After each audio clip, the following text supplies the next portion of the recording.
des actes de l'actualité politique de la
Monsieur le ministre,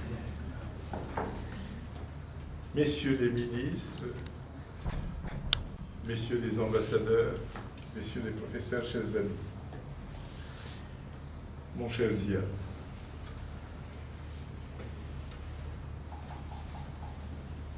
je ne veux pas vous présenter.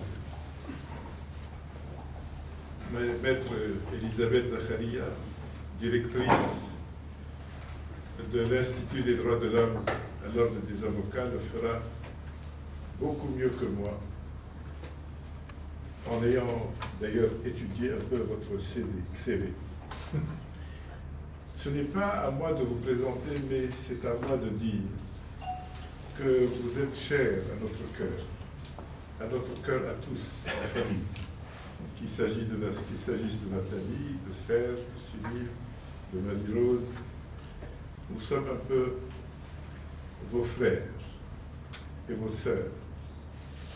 Et nous avons toujours eu pour vous une affection particulière. Je tiens aussi à vous souhaiter la bienvenue dans ce petit local un peu étroit. Et je tiens également à dire que j'ai, pour son Excellence, Monsieur le ministre Baroud, beaucoup d'ambition. Des ambitions nationales. Ce sont des ambitions, comme d'autres, antérieures, diverses.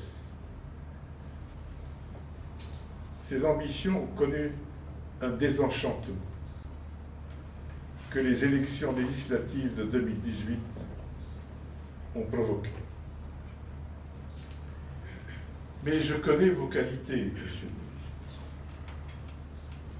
Je sais qu'il est temps d'en finir avec nos clivages confessionnels et miliciens. Il est temps de construire un état de droit. Après ce que vous venez d'endurer et de vivre avec le monde politique que vous avez abordé avec courage, je peux dire que vous savez mieux que moi décrire les aspérités de cette société si particulière qu'on appelle la société civile et qui a du mal à exister vraiment. Mais une société qui peut guider la gouvernance dans un pays qu'on dit ingouvernable. Racontez-nous donc, vous êtes bien.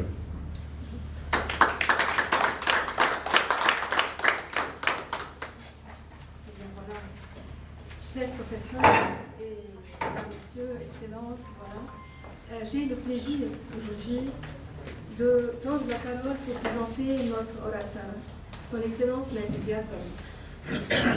J'ai le plaisir parce que c'est un confrère. Et c'est un confrère dont les compétences et le mérite sont reconnus par toute la profession, au Liban mais aussi à l'étranger. J'ai le plaisir parce que, comme l'a dit notre cher professeur, son Excellence, Monsieur Rochelle, moi j'aime l'appeler cher professeur parce que c'était mon professeur à la faculté de droit. Donc j'ai le plaisir aussi de le présenter parce que c'est un fervent défenseur des droits de l'homme et des libertés publiques. Et il a fait beaucoup dans ce domaine. Et personnellement, je retiens de son mandat de ministre toutes les décisions qu'il a prises et toutes les prises de position qu'il a osé imposer concernant des sujets qui assez épineux relatifs aux droits de l'homme. Et je ne vais pas m'étaler dessus, mais peut-être qu'il va en parler mieux. Son Excellence Maître Baroud est une personnalité politique qui inspire confiance. Et il est très rare au Liban de trouver actuellement, sauf les chers ministres qui sont là, et peut-être qui constituent l'exception, qui peut confirmer la règle. Donc, Maître Baroud, il inspire confiance. C'est quelqu'un en qui les Libanais retrouvent l'intégrité, la sincérité, l'objectivité, l'humilité qui fait défaut à tous les Libanais dès qu'ils ont un poste assez important. Et ses avis, ses opinions sont accueillis toujours avec beaucoup de respect par tout un chacun. Il n'est pas rare de trouver Ziad Baroud sur une chaîne de télévision, pendant un journal télévisé, expliquer un problème de droit, une situation politique inextricable et compliquée comme on en connaît au Liban. Et tout le monde est à l'affût de ce qu'il va dire, parce que justement tout le monde lui fait confiance. Il s'est présenté aux élections parlementaires, comme l'a dit notre cher professeur, et nous étions beaucoup de membres de ce qu'on appelle la société civile ou des indépendants ont voulu se présenter aux élections parlementaires. Je voulais le faire moi-même, mais j'ai pas pu parce que, surtout avec cette nouvelle loi électorale, c'était, je sais pas, moi j'ai trouvé que c'était vraiment impossible. Vous l'avez fait?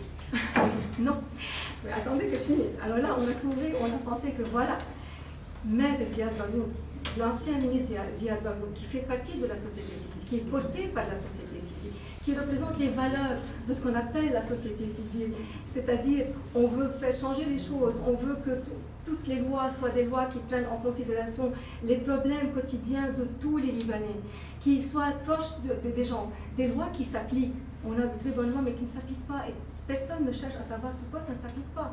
Donc un bon législateur, quelqu'un qui a vécu les problèmes que chacun vit chaque jour, c'était vraiment un espoir pour les Libanais, pour la société civile, qui la vivent au Parlement. Mais malheureusement, ça n'a pas été le cas. D'ailleurs, il va nous en parler maintenant, je ne sais pas, il va expliquer pourquoi, peut-être c'est la loi, puisqu'on parle de plus en plus maintenant d'amender cette loi, dans un sens positif ou dans un sens encore plus restrictif, je ne sais pas. Mais aussi, j'ai lu les questions qu'on posait à Maître Ziad Baroud quand il s'est présenté aux élections, et une question que moi je lui ai posée également. Est-ce que vous allez former une liste électorale? Parce que j'imagine si vous aviez formé vous-même une liste électorale, vous auriez été élu. Je pense. Alors là, voilà, il y a plein de questions. Je ne vais pas poser toutes ces questions, je ne vais pas m'étaler plus que ça. Je dois dire aussi, voilà, ça, il faut le connaître, c'est mérite également, mais bon, on peut en parler longuement et il y a beaucoup de choses à dire. Il est officier de la Légion d'honneur, grand officier de l'ordre du Cèdre, commandeur de l'ordre civil espagnol et de l'Étoile d'Italie. Il détient beaucoup de distinctions internationales qui reconnaissent en lui les valeurs d'un homme politique, mais aussi d'un législateur et d'un défenseur des droits de l'homme, comme j'ai dit. Monsieur Baroud, je suis très contente donc, de vous donner la parole et on est tous à l'écoute de ce que vous allez dire. Merci beaucoup. quand je viens chez les Najjar, je viens avec le cœur. Avec les années que j'ai passées au cabinet, à l'étude, où j'ai appris non seulement le droit et du droit, mais j'ai surtout appris des valeurs.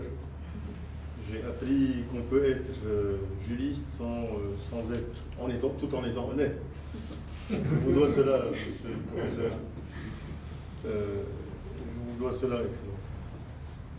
C'est une école de vie. J'ai passé non seulement quelques années de stage, mais des années aussi dans l'apprentissage et dans la joie de trouver un peu ce que le droit nous donne en termes d'ouverture, en termes d'horizon. Et je vous dois cela aussi. Merci de nous réunir ici, aujourd'hui, dans vous avez dit ce petit coin, mais c'est très grand pour moi de voir tous ces amis, la famille, Madame Najjar, Nathalie, Serge, Cyril qui n'est pas là, que j'aime beaucoup aussi. Merci d'être ce que vous êtes et de rassembler vos amis autour d'un débat, d'une discussion, d'une causerie qui n'est pas nécessairement agréable à entendre parfois. Je vais dire des choses qui répondent à des questions qui sont parfois ce qu'elles sont. Je me souviens toujours d'une pensée de Simone Veil que plaisait à répéter. Les hommes nous doivent ce que nous imaginons qu'ils nous donneront, de remettre cette dette. Dans un monde où, comme disait Pascal, la justice est sujette à la dispute, la force est très reconnaissable et sans dispute.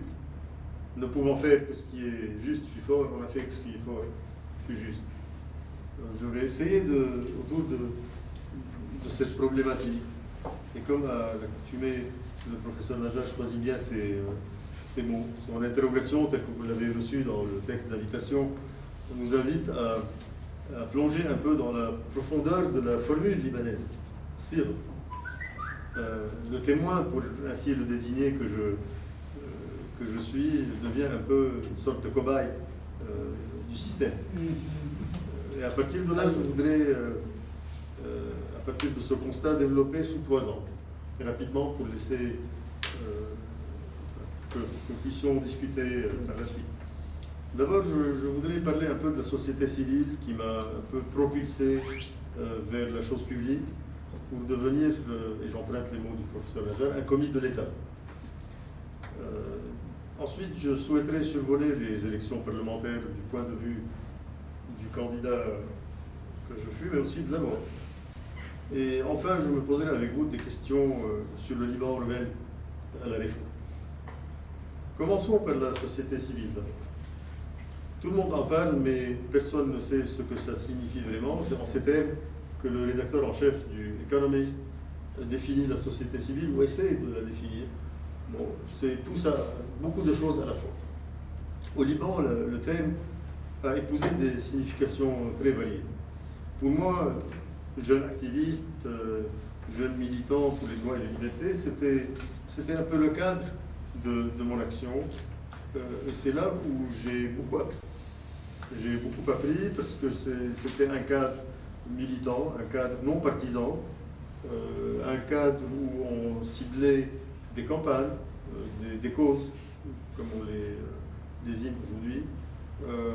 Et donc, c'est dans ce cadre que j'ai développé un peu mon goût de la chose publique. Je ne représente pas la société civile. Je ne l'ai jamais prétendu. Personne ne m'a confié ce rôle. Même quand j'ai été invité à faire partie de la délégation libanaise à la rencontre interlibanaise de la Seine-Saint-Cloud, invité par le Quai d'Orsay, je n'ai pas prétendu représenter la société civile. J'étais un des membres de la société civile, parce que je trouve que la société civile, c'est tellement vaste que personne ne peut vraiment prétendre la représenter. Deuxième élément, les élections du 6 mai 2018. D'abord, question fondamentale, le principe de candidature. Est-ce que c'était nécessaire? inévitable? Est-ce que j'aurais dû éviter la candidature? La question, je me suis posé cette question avant de me porter candidat, mais aussi pendant les élections et après les élections. Et je vais tenter de donner des réponses qui sont très confuses. Pour moi, c'est très confus. Parce que d'abord, je ne voulais pas me porter candidat, Linda le sait très bien, Karim aussi. Je ne voulais pas, je prétends connaître un peu la loi électorale et je me suis rendu compte que c'était une loi qui favorisait, et qui favorise toujours, les grands partis politiques et l'argent. N'étant ni partisan, ni richissime, je me suis dit, c'est pas la peine d'essayer, parce que les résultats étaient plutôt... je ne voulais pas aller dans les secrets, la manette comme on dit, mais j'ai été un peu poussé plusieurs fois à me porter. D'abord parce que dans les sondages, j'avais de bons résultats, mais aussi parce que, quelque part, la question était la suivante. Ayant décidé de me présenter, parce qu'il fallait que la bataille ait lieu, parce que je ne voulais pas donner l'impression que toutes les fois où il y avait une bataille, je me dérobais. Bataille électorale, soit. Allons vers la bataille. Quelle liste? Parce que cette loi est une loi de liste. Proportionnelle, liste obligatoire. On ne peut pas se présenter en indépendant, on peut se présenter en candidat seul. Pour vous donner un peu une distinction, un exemple très révélateur, dans les sondages, quand il s'agissait de la loi de 1960, j'étais classé premier ou deuxième. Avec la proportionnelle, ce n'est plus le cas. Avec la proportionnelle, c'est les partis politiques qui imposent leur candidat par le vote préférentiel, j'y reviendrai. Mais au niveau des listes, les choix n'étaient pas multiples. La seule liste qui pouvait avoir un quotient électoral élevé et donc plusieurs sièges était celle avec laquelle je me suis allié. Les listes de la société civile, en guillemets, parce que là j'ai une petite réserve quant à l'appellation, on ne peut plus être société civile quand on est candidat aux élections. C'est dans le politique, on est plein dans la politique et on est plus civil. La société civile, c'est des campagnes, c'est des prises de position, c'est des actions militantes, mais ce n'est pas être candidat pour des élections, à des élections parlementaires. Donc, pour moi, les listes de la société civile, c'est mal formulé et ça a été en tout cas mal géré. On est tous responsables, moi inclusivement. Parce qu'on est responsable parce qu'on n'a pas réussi à former un bloc de renouveau, pas nécessairement société civile, un bloc de renouveau, capable de s'organiser en liste électorale et de présenter une alternative aux électeurs. Bon, c'était pas possible.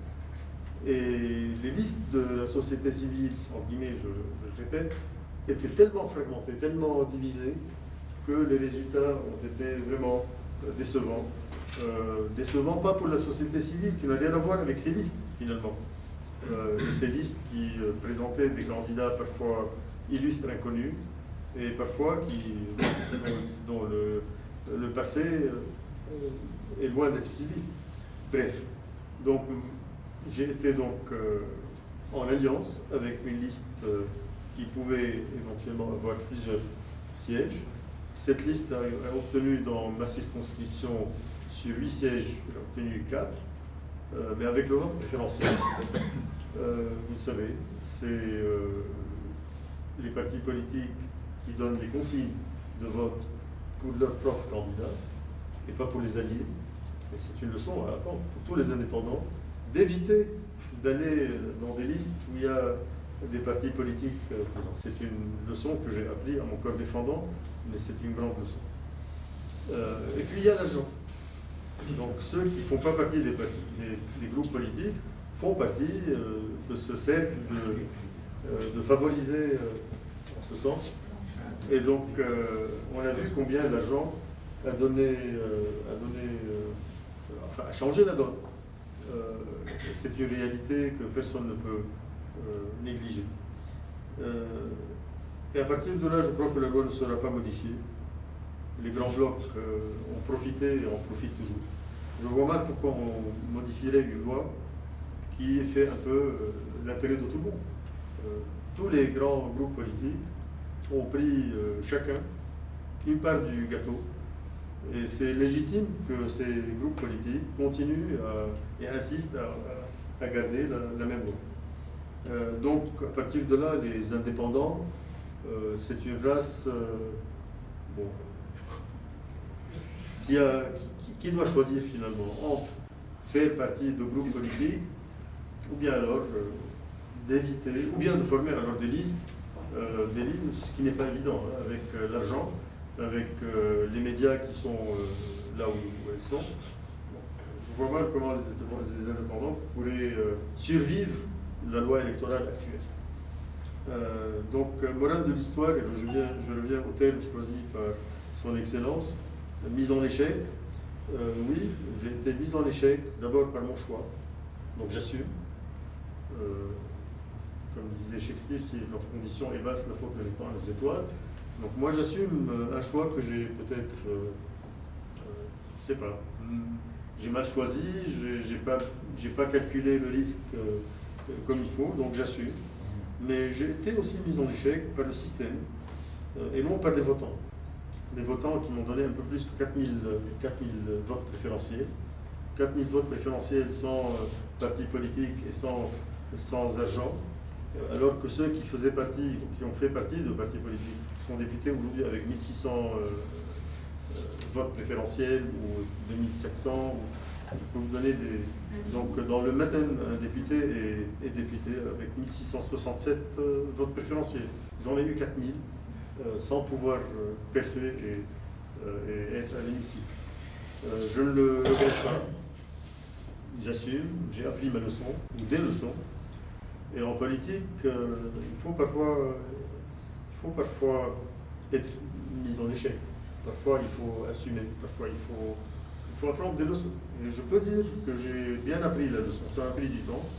Ça m'a un peu secoué, je ne le cache pas. C'est normal. Mais finalement, j'ai appris ma leçon. Le Liban, troisième élément, le Liban révèle à la réforme. Bon, la mise en échec d'un candidat n'est pas nécessairement révélatrice d'un problème structurel de système, ni la fin d'une carrière politique, mais il est certain que la réforme au Liban et ailleurs ne peut pas s'opérer par la voie individuelle. C'est une vocation de groupe. Les partis politiques, les groupes de pression, les intellectuels, bon, c'est des groupes à coloration très variée qui peuvent tenter la réforme. La réussir, c'est une autre paire de manches. Elle a tenté au moins. Et pourtant, je voudrais parler un peu de ce que j'ai essayé de faire quand j'ai servi à l'intérieur. Certaines réformes ponctuelles peuvent bien traverser la résistance au changement. Je vais donner quelques exemples. La radiation de l'appartenance confessionnelle. Quand j'ai signé la circulaire de février 2009 qui permet aux Libanais et aux Libanaises de biffer leur appartenance religieuse. Ce n'était pas une grande réforme dans le sens, ce n'était pas une loi, c'était même pas un décret en Conseil des ministres, c'était une circulaire d'un ministre tendant à appliquer une liberté constitutionnelle passant par le fameux arrêté 60 LR de 1936. C'était réforme, c'est peut-être un peu trop lui donner ce qualificatif. Mais c'était aussi une brèche qui a permis à des Libanais et à des Libanaises d'aller vers un mariage civil contracté au Liban. Bon, problématique, je le sais, mais c'est comme ça que commencent certains changements structurels, certains changements en société. Je prétends que c'était l'une des choses dont je suis fier. Les élections en un seul jour, en 2009, c'était un défi. Parlementaire, une semaine avant les élections à la télé, le ministre de l'Intérieur est fou. Ce sont les mots qu'il a empruntés. Le ministre de l'Intérieur est fou. Comment est-ce qu'on peut penser organiser des élections à un seul jour? Ça a été. Pour moi, c'était un défi à relever. Et ça a été. Donc, ce sont des choses ponctuelles, mais qui, pour moi, donnent... Et puis, depuis, on ne peut plus repenser les élections en 4 semaines comme avant. Le code de la route. Bon. Le code problématique de la route. Ça n'a été voté qu'après mon départ, qu'après que j'ai quitté. Mais on a travaillé longuement. Et c'est surtout les mesures qu'on a prises avec les forces de sécurité intérieure. 57% de victimes en moins en 3 mois. Pour moi, ça c'est important. Ça touche monsieur et madame tout le monde, partout. Tout le monde. Et vous savez ce que c'est, combien c'est dur, la sécurité routière. Bon, un projet de loi municipale qui a été adopté en Conseil des ministres, qui adopte la proportionnelle, mais qui n'a pas été donc voté au Parlement, n'est pas discuté. Les 138 recommandations sur les finances et la fiscalité municipale, et surtout le projet de loi sur la décentralisation. C'est l'une des choses qui me tiennent à cœur le plus. La décentralisation pourrait vraiment changer radicalement la façon, le doyen Oriou disait, la décentralisation, c'est une manière d'être de l'État. Et cette manière d'être au Liban pourrait donner au pays une autre façon de gérer le quotidien, une autre façon de gérer la responsabilité locale, une autre façon de voir le développement durable fonctionner. Pour conclure, je dirais qu'on est le produit de sa culture et de son choix.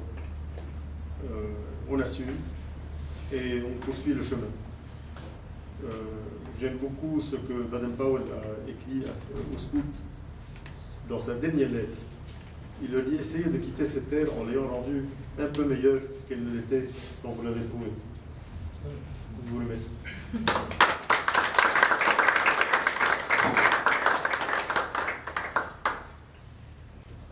Voilà, vous présentez tout avec tellement de modestie que vous faites autour de la question en quelques phrases, quelques mots, mais ce que vous avez fait a vraiment été beaucoup plus important, parce qu'il y avait également, n'est-ce pas, quelques décisions que vous avez prises concernant l'inscription des enfants.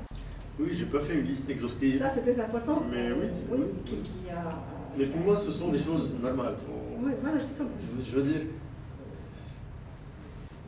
certains ministres, et ce ministre le connaît, ce ministre le connaissent, ont tendance à organiser des conférences de presse pour raconter qu'ils ont fait ce qu'on appelle en arabe, je ne trouve pas le mot en français, Enjazat.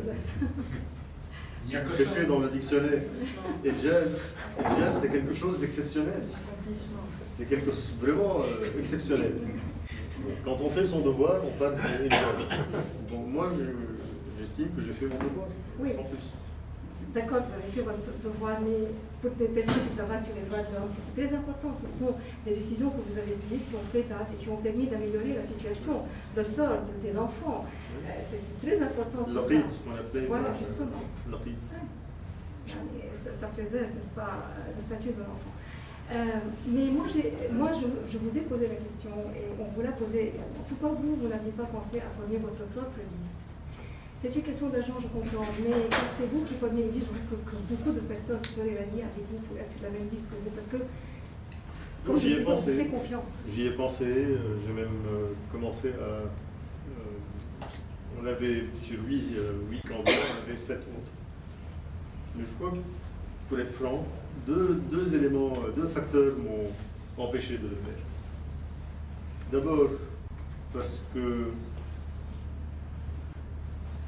le président de la République m'a demandé de faire partie d'une liste qui lui est favorable. Et comme j'entretiens de bonnes relations avec lui, je me suis trouvé en mal de lui dire non.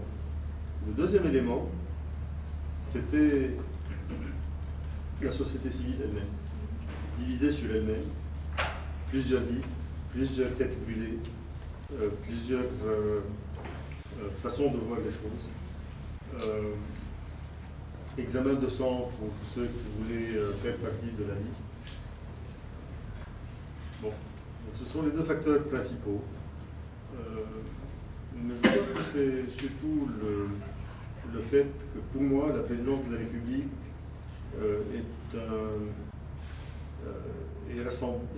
le président est rassembleur.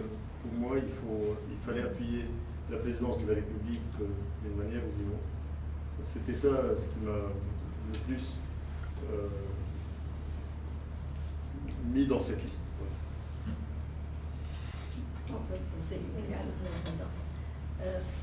Vous savez, Monsieur le ministre parlait beaucoup de la société civile, ce qui est. Et on est tous très perturbés de voir que cette société civile n'a pas abouti. Est-ce que vous pouvez nous expliquer clairement pourquoi la situation est telle dans la société civile et que vous êtes un pionnier dans ce domaine, vous n'avez pas pu les allier? Oui, je n'ai pas pu rassembler. Oui, mais quelle est la raison? Est-ce que c'est le confessionnalisme? Non. Est-ce que c'est... Pour une fois que non. Non, non, c'est pas le confessionnalisme, c'est un peu l'individualisme, des égos comme on n'en trouve pas chez les politiciens, une façon de voir les choses sans vraiment avoir l'expérience des élections. Et puis surtout, je disais tout à l'heure, on ne peut pas être société civile et aller vers des élections. Les élections, c'est politique, c'est pas société civile. Donc, il ne faut pas croire que si ceux qui se sont présentés en portant le drapeau de la société civile, s'ils ont échoué, s'ils n'ont pas pu percer, cela ne veut pas dire pour autant que c'est la société civile qui a perdu. Parce que la société civile, c'est beaucoup plus large que ça. C'est beaucoup plus grand que cela. Et malheureusement, pour moi, l'échec, c'est pas au niveau de la société civile, c'est au niveau du renouveau. Et on en est tous responsables. On est tous responsables de cet échec. Le renouveau politique, de nouveaux groupes politiques, peut-être des partis en puissance, des partis parties to be, auraient dû vraiment faire des choses différentes. S'il y a des leçons à tirer de tout cela, c'est que si lors des élections prochaines, il faut essayer de créer des groupes politiques de renouveau. Mais dès maintenant, parce qu'on ne peut pas faire ça avec des élections un mois ou 2 mois avant les élections. Et puis les partis politiques sont tellement... ils ont leur électorat, ils ont leurs médias, ils ont presque tout. Et de l'autre bord, il y a ce manque de clarté, de vision. On ne sait pas vraiment... puis c'est quoi le programme politique d'un groupe de renouveau politique. Prenez Beyrouth Madianati par exemple. Oui, pour moi, c'est le seul exemple. C'est le seul exemple qui a percé, parce que si on avait la proportionnelle au niveau des municipales, Beyrouth Madianati aurait pu avoir 40% des sièges. Donc là, c'est un bon exemple. Pourquoi? Parce qu'ils se sont préparés 1 an à l'avance. 1 an, presque. C'est sorti du milieu civil? Oui, civil, tout à fait, oui, parce qu'il y a du potentiel. Il y a du potentiel. Mais ils se sont organisés. Mais n'oubliez pas que le lendemain des élections municipales, Beyrouth Madianati s'est divisé en 3. Mais en même temps, dans le monde entier, les politiciens sortent d'habitude de la société civile.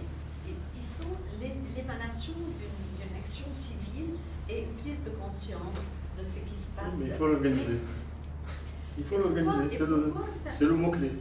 S'organiser. Non, c'est pas en fait la société civile, si on y pense. C'est en fait la façon pour le citoyen de dire moi je ne veux plus de ces partis traditionnels. Moi je veux autre chose que ces voix, ces partis politiques, ces blocs, ces mahaïdes comme on les appelle. Je veux autre chose. Maintenant, qu'est-ce que c'est que cette autre chose? Évidemment, c'est un point d'interrogation.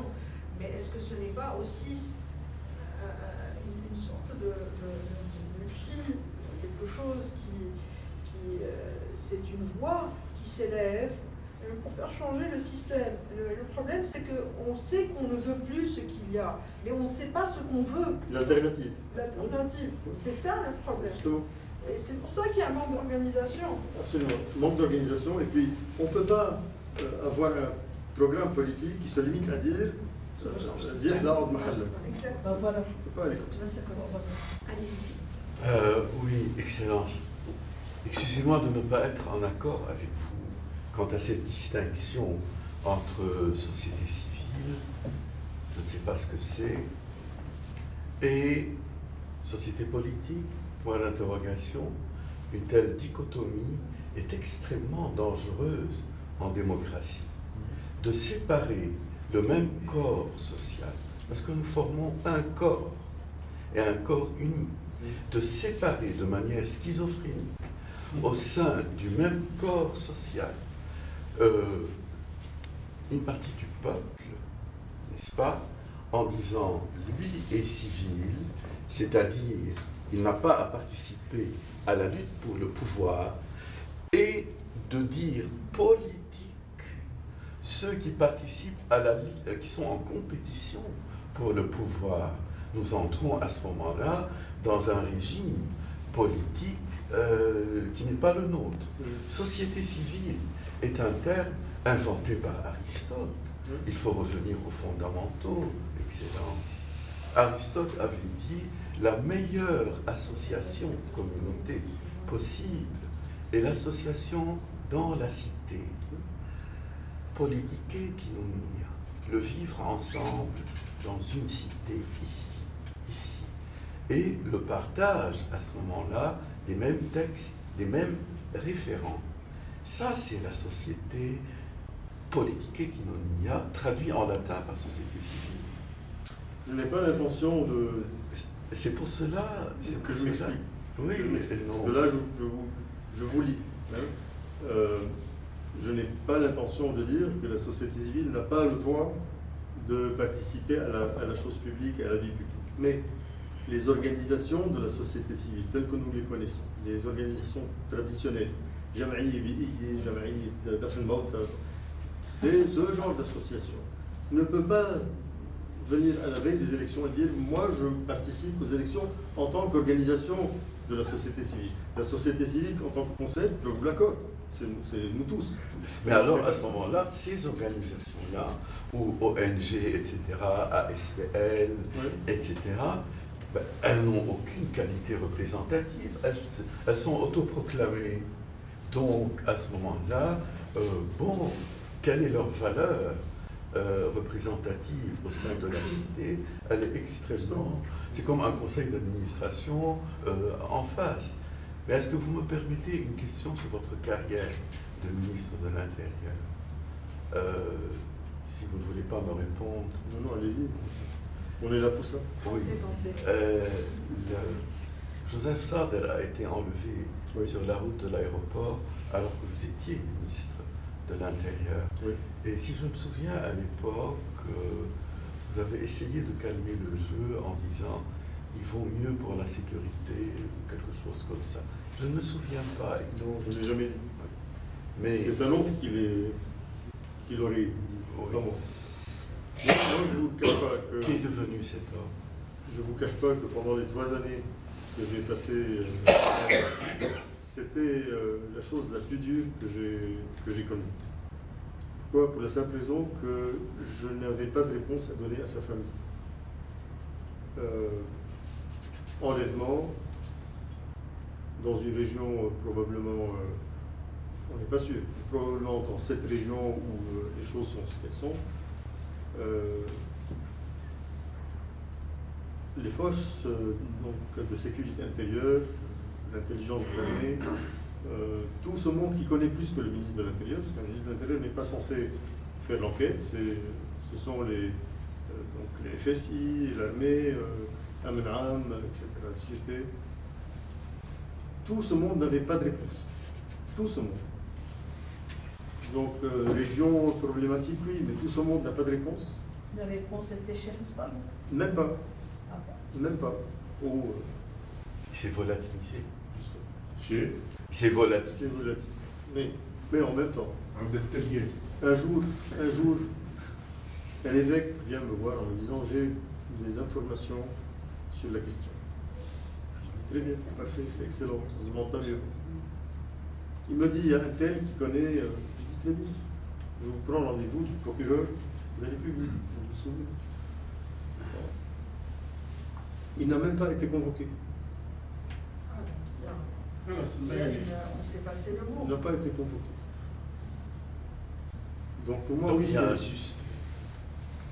Non, il y a quelqu'un qui aurait raconté qu'il avait des informations. Bon, ça n'a même pas fait son jeu.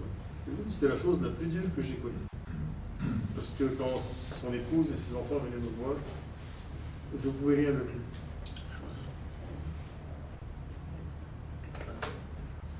C'est très dur. Ça ressemble aussi aux 17 000 cas de disparus pendant la guerre. Oui, vous me dites, oui, mais là c'était la guerre. Pour moi, la guerre n'est pas finie dans ses ramifications. Quelle était la raison, on a su la raison de son enlèvement? Plusieurs versions, mais aucune n'est de nature à suivre un fil, mais à justifier un enlèvement du genre. Très curieux comme... Enfin non, s'il appartient au même registre que les 17 000, c'est pas que... Pardon. Si c'est... S'il appartient à la même catégorie que les 17 000 disparus, mon Dieu. Tout est possible. Est-ce qu'il y aurait d'autres commentaires et des questions à poser? Oui.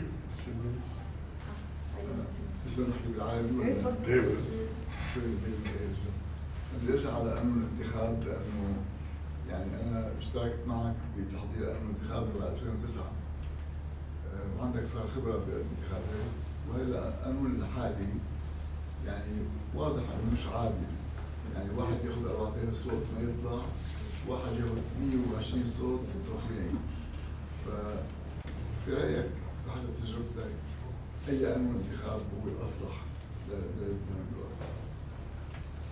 أنا بعدني مع النسبية لغوا كل شيء. مع النسبية لأنه عادلة أكثر بتوزيع الأصوات بين الناس. النظام الأكثري اللي بياخذ أكبر عدد من الأصوات هو بيفوز. لأنها كثير عادلة المسألة لأنه أوقات عندك 60% من الأصوات بيمثلهم شخص و40% صوتوا وما أخذوا شيء. بس النسبية في 17 طريقة لنعمل نسبية. وتكون نسبية مع صوت تفضيلي واحد صارت one person one vote. صارت عملية عم بتصوت لشخص مش عم بتصوت وكتار بيقولوا لك انا عبالي صوت لك بس ما كان بدي صوت للائحه بس حطيت لك صوت تفضيلي لانه ما فيك تعمل هيك. دونك يعني صوت واحد لكل لائحه. كان غير حتى المناخ ضمن اللائحه الوحده. ما في يقول لك حجم التنافس ضمن اللائحه شو كان. لدرجه انه ما اجتمعنا ولا مره الا مره واحده بمهرجان.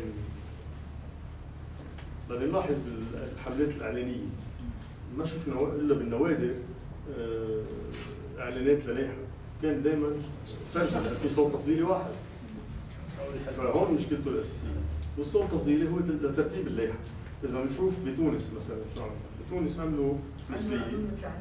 عملوا نسبية بس بدون صوت تفضيلي يعني الحزب هو اللي رتب اللائحة دونك ما بقى في منافسة ضمن اللائحة صارت منافسة فعلية بين اللوائح كلها فبالتالي هي نسبيه وهي نسبيه ليك الفرق شو عطيت بتونس؟ بتونس خلت انه حزب النهضه اللي هو الاكثر تنظيما والاكثر حضورا اخذ 42% من الاصوات الباقيين اخذوا الاصوات الباقي موزعه ما قدر يحكم لوحده حزب النهضه هيدي نسبيه بعدين المنافسه ضمن اللائحه سيئه كثير ما في ابشع منها وتخلي انه ما لها شو لها طعم اللائحه النظام الانتخابي بالاكثري ممكن يمشي اذا اعتمدنا صوت واحد لكل ناخب ساعتها مثل ما بس ضمن دوائر او دوائر صغرى مع دائره فرديه لان عمليا شو صار؟ عمليا الدوائر الكبيره صار صوت واحد لكل ناخب بالدوائر اللي فيها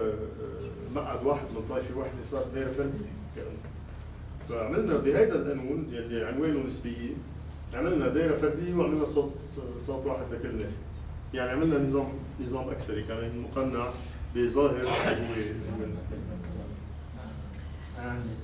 تفضل.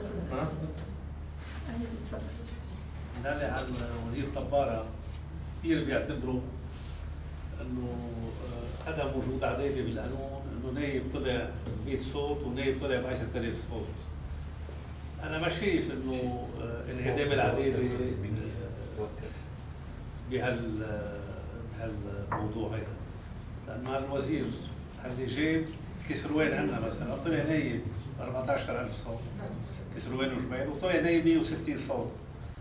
اللي جاب 160 صوت لو نظام اكثري لقيته جابت اكثريه بال 160 صوت كان طلع نايب، بس ما بين انه عنده 160 صوت، كان مبين انه الاصوات اللايحه كلها اجت معه. فبنقول ما في انعدام عدالي بهالموضوع هذا، في انعدام عدالي بكثير نواحي باقيه من القانون بس مش بهالنقطه هي. كثير انه القانون هيدا بالطريقه اللي بنعمل فيها هو انا برايي كانه القانون الارثوذكسي مغطى بالنسبيه. مش ما في شك انه كثير نواحي نرجع للارثوذكسي حسن التمثيل المسيحي، يعني بطلوا المسيحيه بقسم كبير منهم يجوا باصوات غير مسيحيين مثل ما كان الوضع من سنه 90 لحين هالقانون هذا. يمكن اذا عدلوا مثلا عدد الاصوات التفضيليه مثلا 2 3 او 4 يخفف من يعني الاشحاف بحق اكيد اذا اثنين كان غير النتيجه، بس هو القوى السياسيه الاساسيه كانت مصره كثير على صوت تفضيلي واحد، لانه هيك فيها تتحكم اكثر بالنتائج طبيعي. ولا لا يتحكموا اكثر، عم يبحثوا يعدلوا القانون يكون في صوتين تفضيليين. ما رح تصير بقول لك شو عم يبحثوا؟ مستحيل. بذكر بعض هذا القانون جاي لانه بيناسب كل المجموعات الكبيره.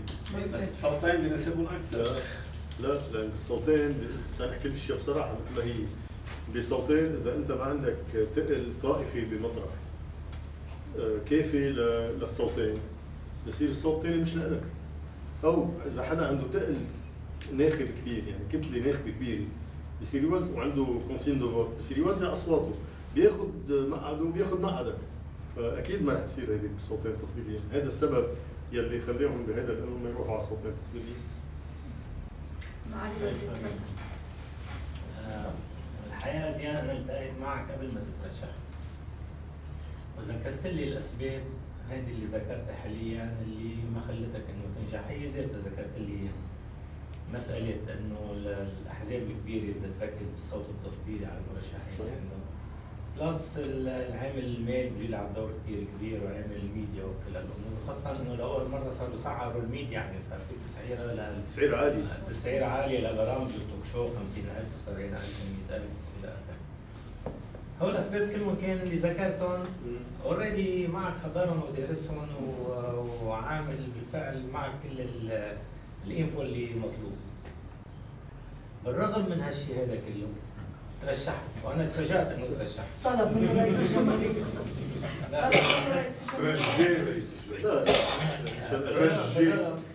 بالرغم من كل هول المعطيات اللي كان عندك اياها ترشح. طبعا ترشيحك انا بالنسبه لي كان واضح، بتجي بتعطي كريديبيليتي كثير كبيره لهالليستا بدون ما تشكل خطر على الاشخاص الموجودين. يعني اتس وان واي، اتس نوت ا وين وين سيتويشن، يعني انت اعطيتهم كريديبيليتي، رفعت من مستوى على المستوى اذا بدك تقول الاداء والمستقبل والاصلاح الضروري بهالبلد وكل التغيير اللي نحن بحاجه له واللي انذكرت.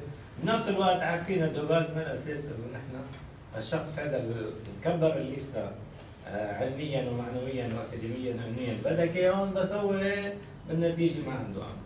بالرغم هو كله سوا درسوا ذكرته. اخذت القرار ووصلت لهم. انا بالنسبه لي ما بعتبر انه خسرت. اوكي؟ لا ليه ما بعتبر انه خسرت؟ لا انت خسرت ولا الناس اللي مثلنا بيعتبروا انه شخص مثلك خسر. لانه جيت ضويت، انت الشخص الوحيد بهذه الانتخابات ضويت على حقائق اللي هي بترتبط بهذا القانون الانتخاب، وبنفس الوقت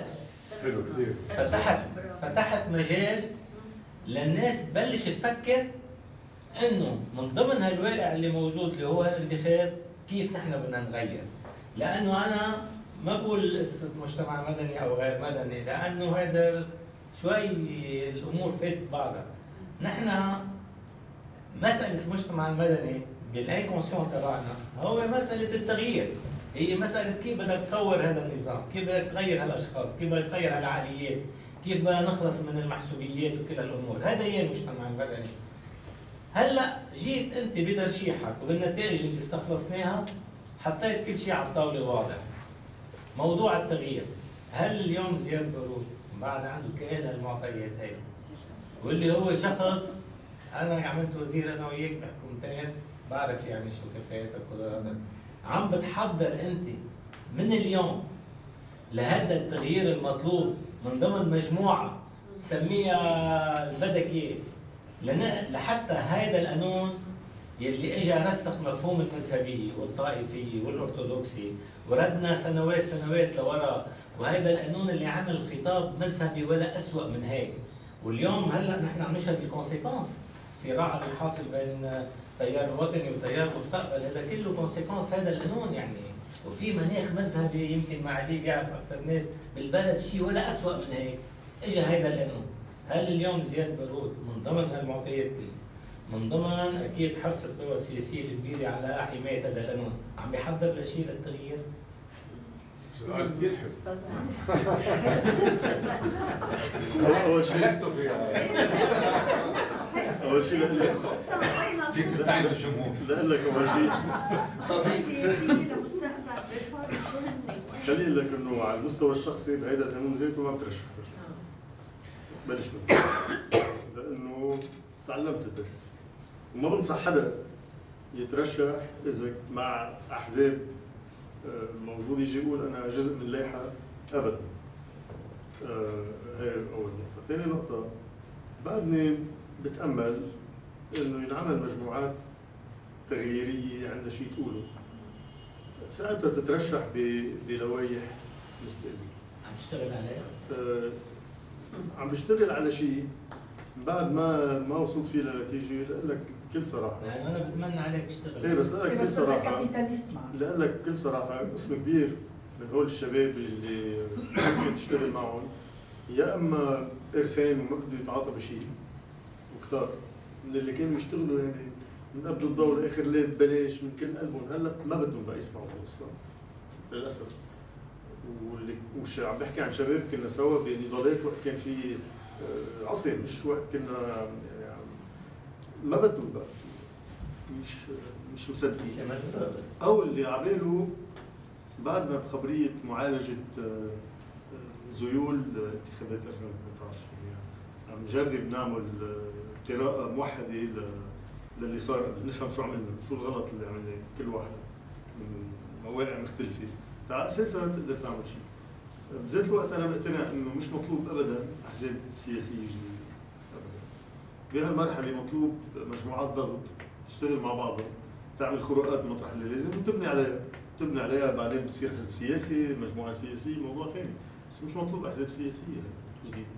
فايه عم نشتغل على هيك، بس كمان تكون كثير صريح انه ما حدا منا بيعيش من السياسه، كلنا بنشتغل وكلنا عندنا اولويات مهنيه وعيال. مش سهل، عم بكون كثير صريح، مش سهل واحد يتفرغ للسياسه، مش سهل واحد يعطي وقته كله للسياسه، بتعطي جزء منه، بس اللي بيعيشوا من شغلهم ما بيقدروا كثير يكون عندهم اللوكس. صار في حركات عديده، تجمعات من مثقفين من مفكرين عملوا خطط سياسيه للمستقبل كلها وقفت. ليه؟ لانه لانه الناخبين منهم قاده راي ومثقفين، ولا الناخب ناخب صوته مثل صوت اي واحد من اكبر المثقفين. هذا الاريتماتيك ديمقراطيك هيك يعني. ما جواب قاده لا رح لك ليه، لانه قاده الراي اذا بدهم يروحوا على الانتخابات بدهم ناس، ما هيك؟ طبعا. وهول الناس للاسف مع الوضع الاقتصادي اللي بالبلد انا عشتها، يعني في تنظير هين واحد يقول انه ايه بنعمل بنسوي، بس انا عشت قد ايه المال اثر على ناس مقتنعين انه لازم يصوتوا بمطرح ثاني بس راحوا لانه مشوا بعامل المال. طب وقت واحد بيكون عليه لجامعه اولاده 29 مليون ليره بيجي حدا بيدفع له اياهم. شو الحكي؟ شو بده فيه؟ ما بيصير هيك. ما بيصير هيك. لا je regrette. يعني aujourd'hui les télévisions sont avec les partis politiques. بدي افهم انا quelle loi électorale avec une liberté pour chaque. Si vous n'avez pas une télévision, une radio, vous n'avez pas de chance. Professeur. دفعت حقه. يعني ما في تاني مش مضبوط. بعرف ناس كانوا معي. Quel crédit? بس دفعنا القسط. Quel crédit quand il y a des gens qui touchent dans l'après-midi, parce que le prix monte dans l'après-midi. Il y a des gens qui dépensent des millions de dollars. On se demande pourquoi pour faire députer. Sorry. يعني معناتها en conclusion pour moi qu'on laisse la démocratie et qu'on trouve un dictateur éclairé وخلصت القصة عم نضحك على بعضنا. Je parle sous le contrôle de mon associé Kanye. Tant que le secret bancaire est maintenu, تعزل. En 2008 وقت كنا عم ننشر عن الانتخاب موجود بمحاضر مجلس النواب يتذكر معي. كنت عم طالب برفع السريه المصرفيه عن كل حسابات المرشحين، مش حساب حمله انتخابيه فيرتويال ما بيبقى شيء منه. ما مشي. واذا ما شلت السريه المصرفيه عن كل حسابات المرشح ما يمشي الحال. اذا حطوا برا شو جوا وبرا مش ترفع السريه المصرفيه، ما بدها ما في شيء برا وجوا. بيقدروا يعملوها جوالير، ما بد في بعدين الهيئه المستقله للانتخابات. طيب ليه ما في هيئه مستقله؟ هيئه الاشراف ما قادره تعمل شيء، بيقولوا هيئه مستقله. والمال الانتخابي مش مزحه، يعني انا عشت قد ايه؟ بعد 100 طريقه، مش ضروري بس رشوه. بكل ضيعه بقولوا لك في 300 صوت هون بينشروا، بكل ضيعه احنا مش بنعرف الانتخابات، بكل ضيعه معروفه انه بهالضيعه مثلا على 1000 صوت في 300 بينشروا. بس في مزح يعني. معروفين المفاتيح الانتخابية. معروفين ومعروفين مين يعني مين المفتاح تبعهم؟ المفتاح بياخذ 3/4 المصاري بوزعها بالغسال. بلجنة فؤاد بطرس اللي كنت فيها اللي قلتوا انه لازم تكون حكومة مش مرشحين. هيدا بظن اساسي يعني لانه ما معقول وزير الداخلية يكون مرشح انتخابي يعني او رئيس وزراء يكون مرشح انتخابي. كنا مقترحين تعديلين دستوريين، واحد انه تكون حكومة الانتخابات حكومة من غير المرشحين بالكامل، وثاني تعديل انه ما يتعدى قانون الانتخاب خلال سنة ونص او سنة اللي بتسبق الانتخابات. ما بجوز يعني لازم سنة قبل الانتخابات ما يعود في تعديل لقانون الانتخاب، فالواحد يعرف وين رايح يحضر حاله على الاساس. بس هلا انحلت لان بعتقد مش رح يعمل. حتى اقتراح الرئيس بري لبنان دايره وحده ما بدها تمشي. في حاجز نفسي عليها، نسيت تقنيات وغيره. يمكن الجواب لتساؤل البروفيسور عزار بيجي من موضوع انه من حيث لا يدروا رح يصير التغيير، لانه نحن باقيين بهالحاله مزريه طالما ما في دوله. وقت يصير في دوله ورح يلزموا يوصلوا على الدوله، لانه اليوم اللي عم ياخذوه من الشعب بدهم يعطوا مقابل، يعني بدهم يعطوا رعايه اجتماعيه عاجلا ام اجلا، بدهم يعطوا تعليم بمستوى. وقت تبلش الدولة تاخذ بعين الاعتبار حاجات الشعب، ما بقول في حدا بيقدر يشتري صوت الانتخاب. هلا بدها تاخذ وقت مش على الانتخابات الجاية يلي بعدها، بس بعتقد الحاجة اليوم لهالجيل الشباب يمكن نحن خط الزمن حالتنا، لأن هالجيل الشباب هن بحاجة واحد ينفخ الأمل فيهم ويقول لهم لا في إمكانية تقدروا يتغير الموضوع، لأنه بدنا ننتقل مش من مبدأ المجتمع المدني، بدنا ننتقل من الطائفية للمواطنية، يعني اليوم بدل ما نجتمع نستعمل كلمة المجتمع المدني، نستعمل كلمة المواطن اللبناني الحقيقي الفعلي يلي منه طائفي، وبعتقد البداية بتبلش من هون. مش هيك عم بحكي عن مجموعة ضغط، مش هيك عم بحكي بالمرحلة الجاية إذا في من تغيير لازم ينعمل هو بهذا النمط. وبمواجهة أحيانا أحزاب، يعني مش مشكلة إنه مجموعة ضغط مش شغلتها تكون لا موالية ولا عم تسير ولا عم تدور زوايا، تقول الشغلة. بس بدي عم تحكي أنت عن جيل الشباب، كان في عندهم تجربة كثير ديسوفونت بالقانون الانتخابي اللي كان موجود، أنا بعرف كثير شباب إجوا سألوني تأشرح لهم ليش صار هيك. إجوا من برا خصوصي على لبنان تينتخبوا، وانتخبوا بالليستا تنقول زياد بارود، بس ما طلع زياد بارود، طلع حدا ثاني ما فهموا. يعني السيستم الالكتورال الى ديسو لا جون جينيراسيون ماني عارفه كيف رح يجوا بعد مره ثانيه Il ne va pas se limiter à ça. مش معقول. كيف بده يرجعوا ينتخبوا مره ثانيه اذا في اصوات تطبيق كيف لا بيعملوا؟ ما هي المشكله من اول مره طبيعي مش الكتار استوعبوه بسرعه بس انه هذا النظام هيك صوت تفضيلي يمكن ما يطلع للسلاطين وعندنا مشكله النظام الاكثري معقول صوت لحدا وما يطلع كمان هي ذاته لا المشكله بالنظام الانتخابي انه خلى علامات الاستفهام عند الناخب تكون كبيره ابريزي مش عارفين مين بيطلع بس برايي عند القوى السياسيه المنظمه كانوا عارفين تماما مين بيطلع يعني بالصوت التفضيلي بتجير الاصوات اللي عندهم اياها الا لما تكون انت او زعيم كبير عنده اصوات كثيره او عندك مال كثير تشتري فيه اصوات يعني في مطارح بعرف انه يعني الصوت وصل ل $1000 الصوت الواحد انه هول اوكي امنوا فوزهم اذا بتطلع على جربت اعمل هالتمرين غير الاحزاب السياسيه مين مرق؟ مرق اللي تحالف مع تمويل او استثنائيا اللي عنده زعامه تقليديه من ايام جده وبعده باني فيها وشيء طلعوا بالاميسيكل كله بيطلع هيك معنا يعني ما في خروقات قبل بالنظام الاكثري على علاته يعني في مصايب كثيره ومني مش عم بدعي لنرجع له بس كان يبقى في طبيب بمنطقه عامل خدمات بلايقه يعني يمرق يبقى في شو بعرف مستقلين يعملوا خروقات مش بهيدا المجلس باللي قبله يلي كان على النظام الاكثري ما كان في حدا خارج اللوائح يلي ما كنا بنظام اكثري كنا بنظام ما كنا بنظام نسبي وبلوائح كنا بنظام اكثري كان يقدر واحد يركب ليحته مثل ما بده مع هيدا كله ما كان في غير خرق واحد وما كان خرق قد ما كان يعني اختلفوا مع بعضهم بالاخر من بعد الانتخابات بس عمليا كانوا كلهم جايين من اللوائح ما كان في مستقلين عملوا خروقات برأيي لو بالنفس اللي كان موجود بالبلد لو كنا بنظام اكثري كنا شفنا خروقات اكثر على مستوى نتائج الانتخابات ما كنا شفنا بلوكات بس كبيره كان يكون في بلوكات بس كنا شفنا برأيي 8 ل 10 اشخاص يعني مستقلين يقدروا يعملوا خرق كل واحد بمنطقه. انا كثير كنت حبيت افكر مثل ما كريم عم بقول انه طلع صوب المستقبل وصوب الجيل الجديد بس انا عندي تساؤل هل فعلا الميل الانتخابي منه راسخ ضمن العادات الانتخابيه بلبنان؟ اكثر واكثر. انا ما بعرف كان ممكن فعلا اولا بغض النظر عن الفساد ككل اللي صار متفشي بشكل مش طبيعي كمان على هالنقطه بحد ذاتها حتى لو صار في اصلاح على صعيد الفساد كانستيتيوشناليزاسيون ولا كوربشن ما بعرف كان الميل الانتخابي منه بالنهايه من ضمن اللعبه الانتخابيه من وقت وجود لبنان انتخابيا وصاعد. سي دوفينو كولتوريل يعني صار جزء من في بس اخبركم على سبيل النكته يعني يجي لعندي واحد وقت الانتخابات بيقول لي انا قبضت من فلان وفلان وفلان من ثلاثه قبض من ثلاثه قال لي بس عبالي صوت لك اقول لك اخلاقيا بيصوت قلت لك ما قبضت من ثلاثه صوت من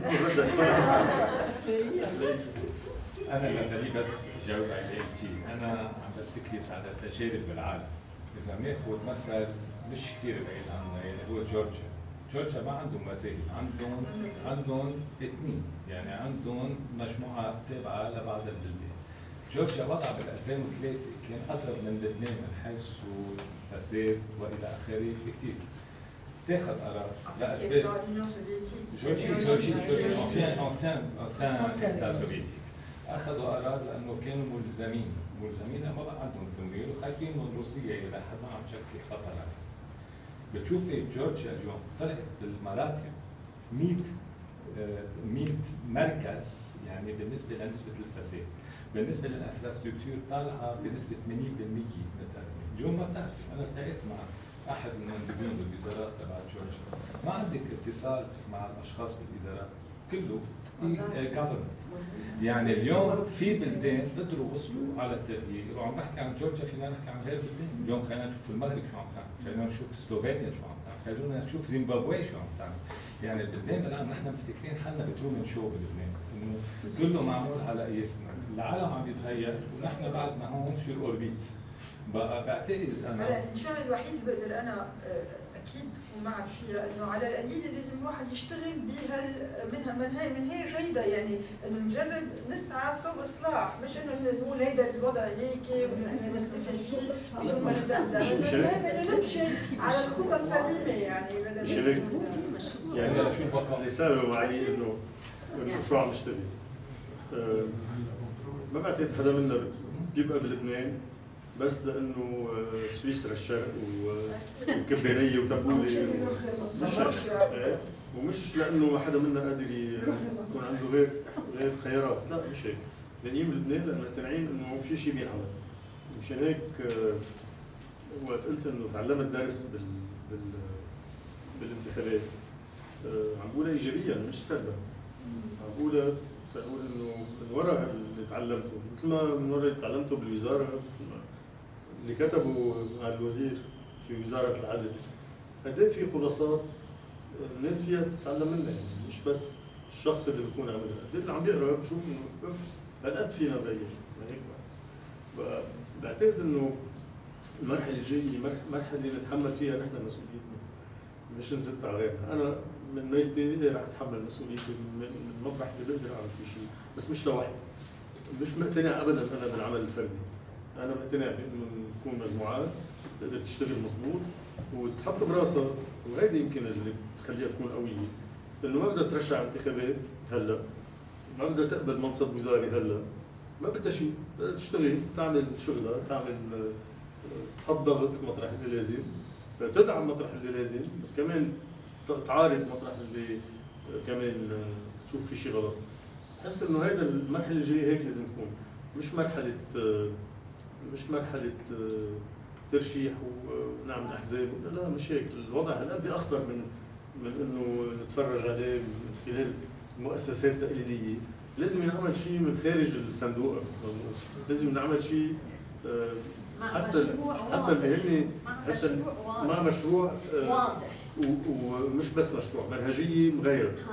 يعني ما بقى فينا نعمل نشتغل سياسه بالطريقه التقليديه اللي يمكن كلنا كمان المشاريع مش هي اللي عم تاخذ اصوات، مش دائما المشاريع، مش الافكار اللي عم تصير المواطن عارف على شو عم بيطالب، مش انه قوم لعب محلك، بده يعرف المواطن على شو عم بيطالب. اذا كان غير التيارات السياسيه بس هالمشروع المفروض يكون كمان هدفه يفوت على مجلس النواب بعدين بس مش لانه اذا ضل برا ما في بس في ناس عم يفكروا يفوتوا على مجلس النواب تاعوا المشروع. انا عم بقول ينعمل مشروع يدافع عن بعدين مجلس النواب بيجي.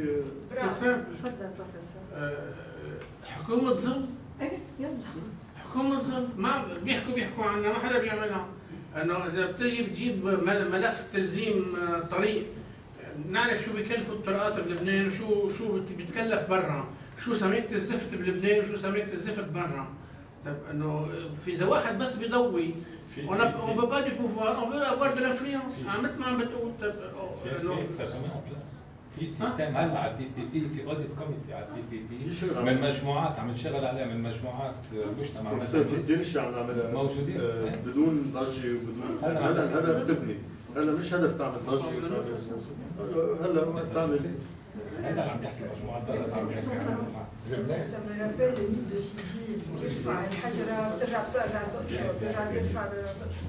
غير المصاري بلبنان il y a un pouvoir, quelque chose qui fausse les données, c'est le pouvoir d'intimidation qui est plus grave encore que l'argent. Et malheureusement, et ça, le secret bancaire ne le l'aura pas. يعني هون بلبنان العائق الاساسي انه كيف ما يتحسن c'est l'intimidation. تطلع مظاهره بكره بفكشوا لك اياها، كيف؟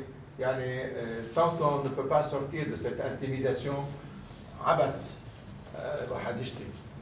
بس انا بقول لك التجربه كمان انه هن اضعف من انه ما تفكر. يعني سوفون نحن بنفكر انه لا اذا عملنا شيء يطلعوا بشيء بالوجه. في اوقات اللي بوجهك كرتون بس ما عم تنفخ عليه. في عندك اوقات مواقع سلطه تفكرها يا لطيف شو قويه وهي ماشي. هي قويه لانه ما حدا عم بقرب صوبها، هي قويه لانه نحن مفكرينها قويه، بس هي رياليتي اضعف. بعدين انا ما بظن انه فينا نقلع بدون تاسيس حزب. بصفي مثل الجيلي جون، يعني on finira en queue de poisson. بده واحد يقوم ويعمل دي دوني تريكلات، وهذا يعني حزب، يعني هذا سيت اون فاسون. اذا ما بيتاسس حزب افيك دي دوني كلير وهدفه يروح على البرلمان يروح على البرلمان ويكسرهم راسهم، ما رح تعمل شيء. ما فينا اون كاتيميني ما فيك تعمل شيء، بده يجهرها الواحد طبيعي. بس بتاسس اون كاتيميني. ايه دكتور، اهم شيء. ايه بس انه حزب بده يصفي حزب. انا قلت لك يمكن توصل لتكون حزب، بس ما تبلش بحزب. انا هيك لا بلش بدي كونتاكت. لا لازم تكون حزب. بس انا هي تعمل مجموعه ضغط تبنيها، بصير عندها اساسات قويه تدافع فيها، بعدين بتعمل حزب. ايه بس انه يعني اياهم الاساسات. لا ما عندهم. عندك يوم منا فرديه القصه. سينو مش وحده. سينو سي لي جيلي جون. الناس بتمشي وراك. سي لي جيلي جون. اسسهم امشي غلط. ما تخاف. ما تنظموا حزب فرطوا. ضايعين، كله ضايع، ما عارفين وين رايحين وليش وشو عم يطالبوا وشو الاصلاح اللي بدهم اياه. لازم يكون واضح وحزب ويكون بجرأة وما حدا بخاف.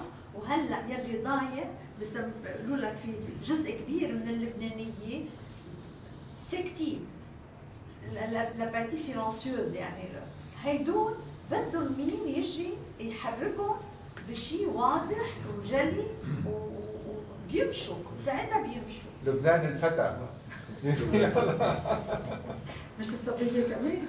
مش الصبية كمان؟ لا تركيا الفتاة، نحن بنقول لبنان الفتى.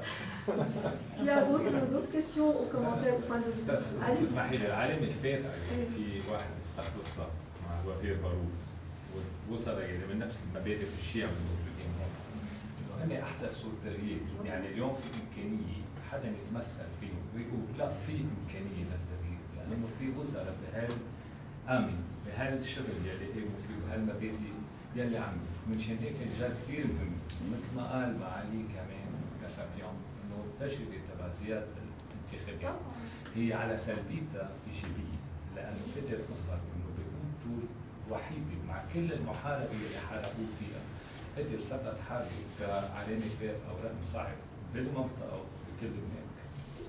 هو على طول مثبت حاله، مش ناطر انتخابات نيابيه حتى. لا هي الشرعيه الشعبيه مهمه، يعني انا اذا كان في سبب خليني اروح على الانتخابات هو لانه دائما بحاجه بيشتغل سياسي بحاجه لشرعيه شعبيه تساعد. بس ما هون كمان المفاجاه بيقول لك بالاخر اوكي، يعني كنت شوف الوزراء اللي هن بذات الوقت نواب شو يبقوا مسلحين، بس بقول لكم انه هيدي كمان كانت علامه يعني تعجب كبير عند الناس اللي كانوا بدهم يترشحوا على الانتخابات وقال ولو شوف زياد باروت ترشح. مع انت القاعده الشعبيه اللي عندك اياها كان المفروض انت بميل ولا مش بميل ولا بحيلا ليستا تقدر تخرج. دونك لا كيسيون كي سوبوز بظل الوضع القائم اليوم والسيستم القايم اليوم، اللي مثل زياد باروت كيف يقدر يوصل؟ بس شباب بمجموعات منظمه، مش بانه منفرد يفوت بلائحه حزبيه. المجلس بالامانات هلا يعني في اسباب الناس فيها تجهلها، حكيت بعض منها بس في امور تجهلها. بعدين في شيء اسمه الحصر الانتخابي، يعني اليوم اللي فاتوا معه كانوا امنوا له حصر انتخابي تيقدر ينجح هو بهالانتخابات. يعني في كثير امور ما انحكي، يعني نشيل الاصوات اللي اخذتها او اللي اخذها المنصور بون على ذات اللائحه كمان في حصر رابع بيقشط، يعني اللائحه اخذت 4 بصير تاخذ 3. بالتالي في حدا بيعطي اللائحه ما بتعطي شيء. وليه كونكلور مسيو بروفيسور؟ اول شيء حاجه احكي عربي. عربي يلا. اولا اهلا وسهلا فيك معاليك. يعني بس قبل ما اقول بدي اقوله خليني اقول كلمه توجه لليندا، والا الله يخليكم لبعضكم، خليكم عيلتي، لانه بدونك انا اكيد زياد غير شيء.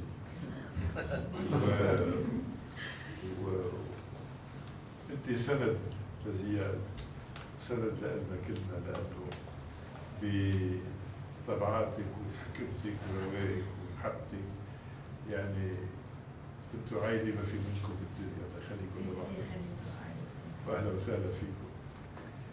هلا هذا اللي كنت انا يعني خايف منه، انه يكون شخص مثل زياد باروت عنده كل الصفات الأخلاقية كفاءة وشاب يستاهل وعنده خبرة بوزارة الداخلية نادر مثيلا، شخص مثل زياد بارود حتى ما يطلع بالانتخابات النيابية معناته كل هالنظام غلط. النظام كله غلط.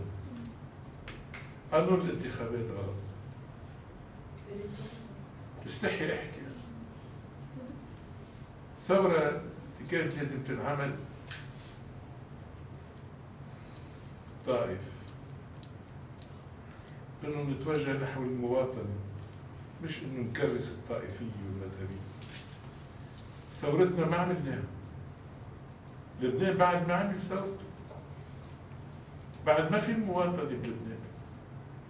اجى الطائف كرس القيادات والميليشيات، سلمهم مقاليد الحكم.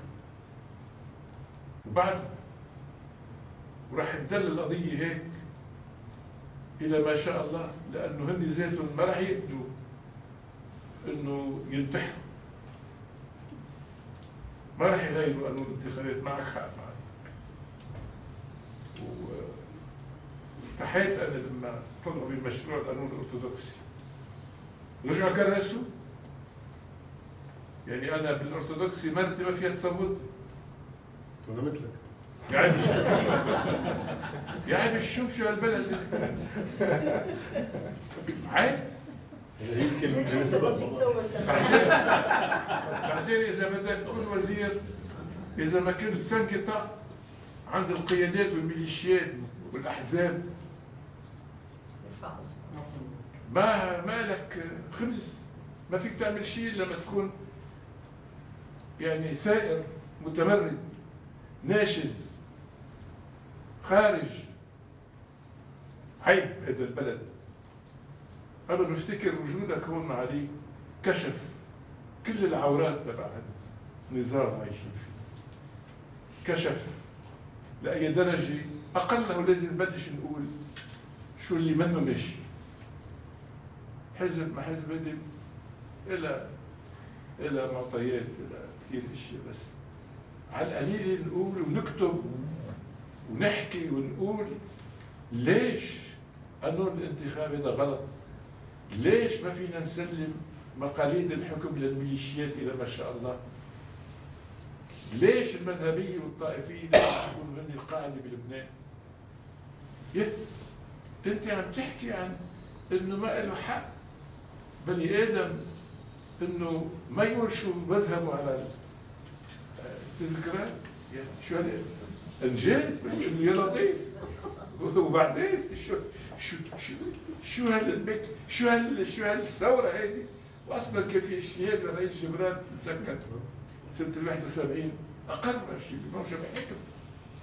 بس انه نحن نبقى محكومين اذا لنا 70% و65% ما بيصوتوا الاكثريه الصامتة، مش أقلية الصامتة، سي الماجوريتي سيلانسيوز. حلو. لذلك أنا عم بقول وجودك اليوم علي. أنا صامتة. ها؟ شو؟ أنا صامتة. أنا صامتة.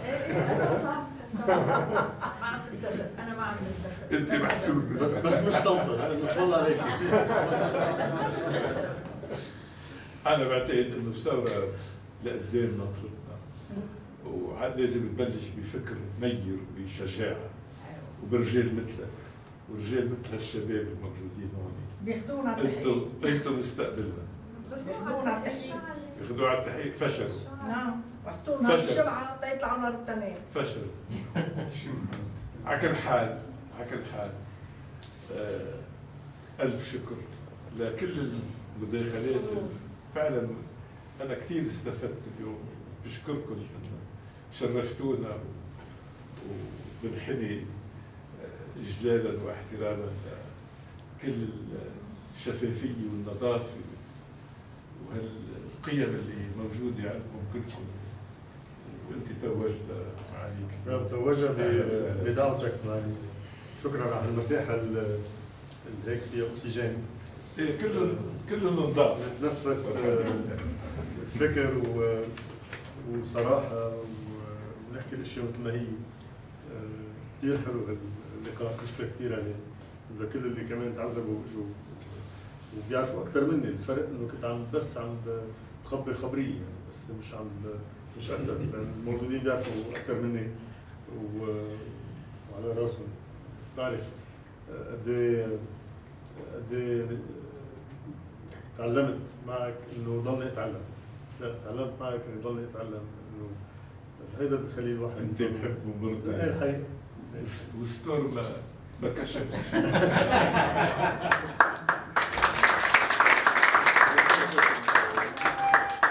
بدي يعمل سياسي مش لازم يعمل ستاج عند ابراهيم.